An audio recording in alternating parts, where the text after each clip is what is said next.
Yeah. So ultimately, at the end of the day, I think I said this before, but we froze. Uh, I'll end it on this that if it ends up being a bad movie, I hate you, Netflix. I hate you very much. I hate you as much as Lucas does for some reason. Yeah. Because I had zero expectations and now I have some. So, screw you. Okay. That's all I'm saying. Screw you.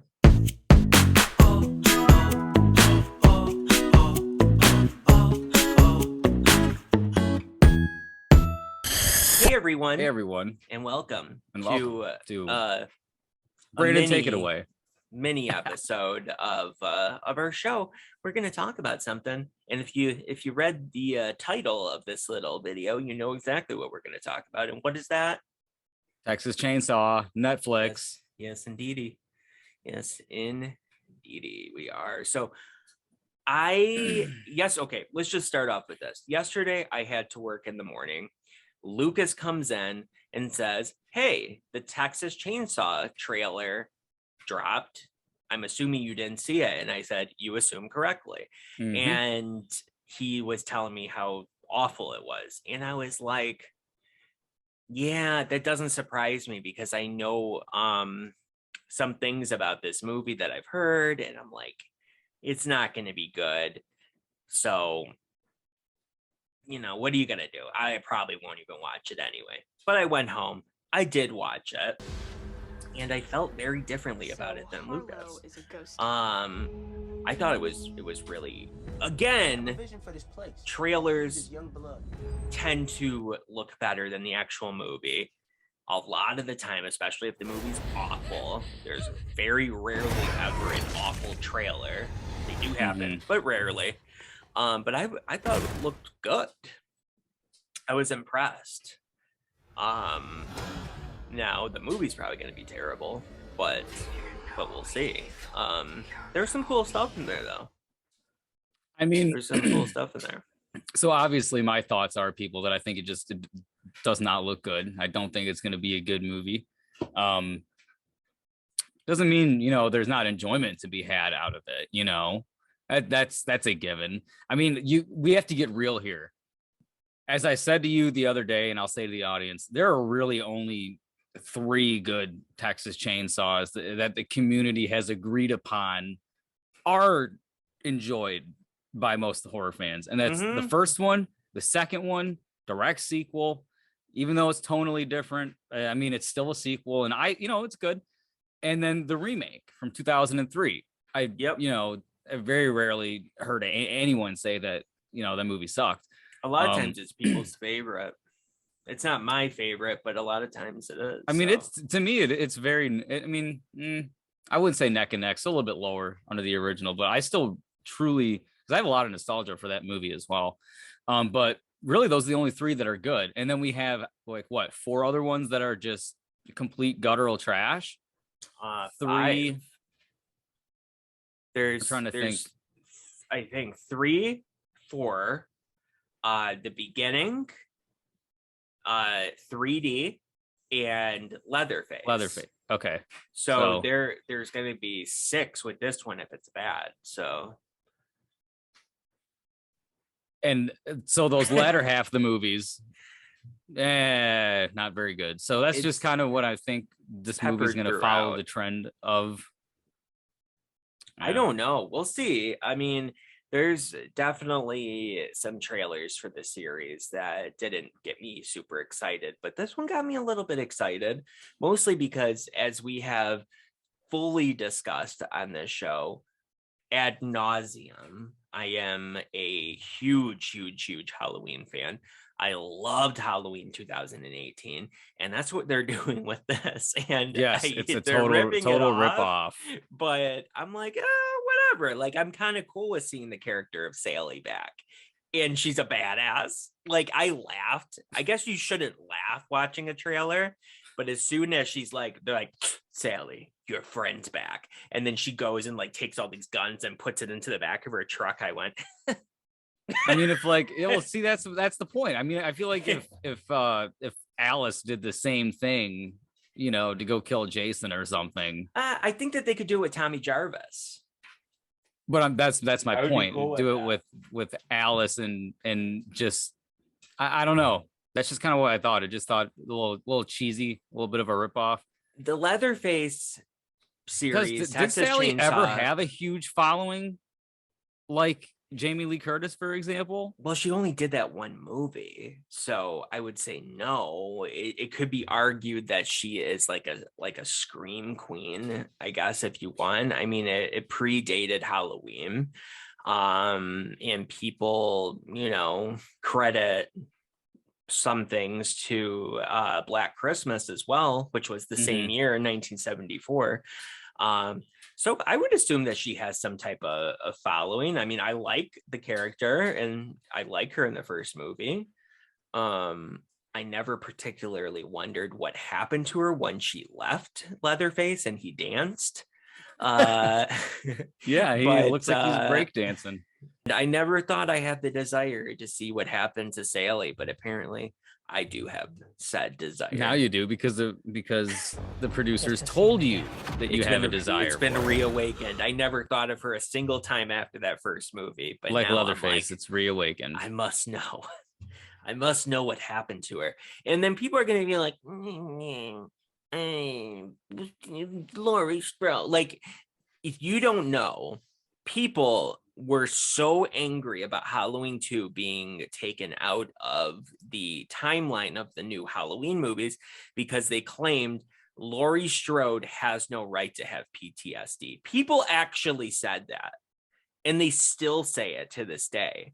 And I'm like, I'm sorry. Have you ever been stalked over the time span of a night by a That's serial a killer? really ridiculous argument to have on a forum. Yes. And these are like normal people, I thought, on like Normal. Facebook. And they're like, she like, have you had your friends murdered? And then you were almost murdered and you were stabbed, and then you like broke your ankle and almost had the kids that you were babysitting murdered as well. Like, did this ever happen to you? No.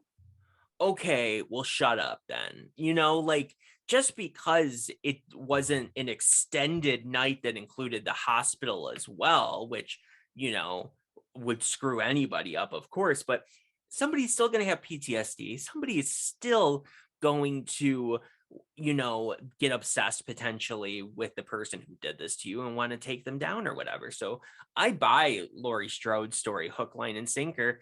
And as long as they do it well with Sally, I believe that as well, because she went through even more shit than Laurie Strode did over the course of that Yes. first movie. So I'm kind of excited about that. Like, again, total ripoff of, H18. It's old man Leatherface. The only difference is that he hasn't been locked up. I swear, if they probably thought if we put him into some type of institution and he breaks out, we're going to be sued by Miramax. So we have to do something at least a little bit different. So he's just living in a house with some old lady. What are you doing in our house?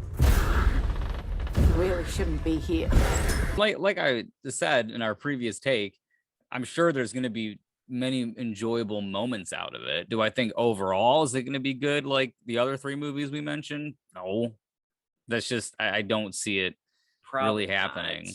I had high expectations for Texas Chainsaw 3D, because it was a direct sequel to the original, and I started watching it, and the first like 10 minutes was awesome, I thought. It started off like mere moments after the first movie ended, and it's like the house is like raided by police from what I remember. And the house looks identical. I don't know if they use the same house as the original. They might have. It's still standing. So the house looked identical. It felt like the 70s. Everybody in it looked like they were from that original movie, except for like Bill Moseley's in there. He's playing, like the cook, which is like the father of the family, which is kind of cool. It was a nice homage because Bill Moseley obviously worked with the original actor, knew him well, in Texas Chainsaw 2. Bill Moseley played Chop Top. So he spent a lot of time with that original actor, and I felt like he kind of nailed it for sure. But that's where the good of the movie ended, because it jumps like 30 years, 40 years, whatever it jumps, and it comes into modern day, and that's when the movie falls apart, because the main character ends up being Leatherface's cousin, and there's gets weird at the end of the movie, and she teams up with Leatherface, and she throws him his chainsaw across the room and goes, "Do your thing, cuz." Oh, look who's back. That's right. Do your thing, cuz. And then he turns on the chainsaw and starts wiping everybody out with it. And it's like, no. And then I never saw the movie after that, which was Leatherface, which was like a prequel. So I've sort of been out of it for a while, but I love the original. The original is my favorite. And I like when things are connected to the original. Of course, I'm nostalgic. You're nostalgic. They're preying on that quite a bit. And I don't know. We'll see where it goes. I don't know if I could ever buy a reasoning that Leatherface hasn't been killing people for 30 years. He's just been laying years. dormant in this house with this woman. Yeah. And who is this woman? Like, what? And I don't know. I guess they'll explain it in the movie, but he's just this old man Leatherface. It doesn't seem like he's covering up his face anymore, because in the movie, it seems like he's reawakened and then goes and kills somebody and steals their face within the events of the movie. So it's like, what is he doing? He's this big, lumbering, mentally challenged, psychotic man. Like, is he contributing to society? Does he have a job? Like, I don't know. It's so weird. It's just so weird to me. Jason's cousin. Yes, indeed. Yeah, he's like Jason, but more stupid. So, there's something to be said for that.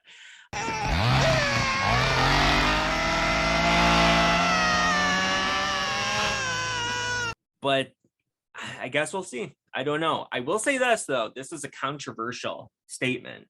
So you better buckle up. The ending did not bother me. With the phones. I hate that they threw in the cancel culture into it. Like, would you gonna get you canceled, bro, or whatever the guy says. Try anything and you're canceled, bro. But I loved Leatherface being able to, like, first off, the image of him walking onto a party bus, loved it. And then he's one by one, John Wick style, wipes out every single person on the party bus. That's awesome. With his chainsaw. I mean, like I said, I do. There are going to be some enjoyable moments. Yeah. I don't think it's going to be overall good. I don't know. So probably not. I don't know. We'll let you know. Well, we'll see. When does it come out? I know it's this year, obviously, February but I don't remember the date. 18th, I believe. Oh, wow. It's coming up. Yeah. So really soon. But I thought it was a decent trailer, and I was not let down by it. And I have to give Rachel a potential apology as well, because I wasn't even willing to hear the good things that she had to say about the trailer. Like I was like, no, it's gonna be terrible. And then he pulled a Lucas. I deflated her, so I was like, I probably have to make amends for that situation. But so Rachel, if you're watching, you're not. I don't even think you know the show exists. I apologize, because I'm on the same side of you now with this trailer. It did seem interesting. But I can't remember really anything else. And I guess that's about it. We'll be able to honestly, we'll do a video. We'll do one video on it. This is not a series where it's like, Halloween or Scream, where we're gonna make like a whole, like a video bonanza over it. Yeah, we'll just review the one movie. We'll do one first thoughts. It's going to be spoilery, and we'll get it done. All right, guys, check back in 17 days. Yeah, because honestly, at the end of the day, it's like if you're caring about us sharing spoiler thoughts, then just go watch the movie. Like, you don't have to go to a theater or anything, just go watch it. So yeah. See ya everybody. Hi everybody. And share with us down below, what are your thoughts on the trailer? What were some of your favorite parts of it? And or if you didn't like anything at all, what did you hate about it? So yeah, let us know. Good day.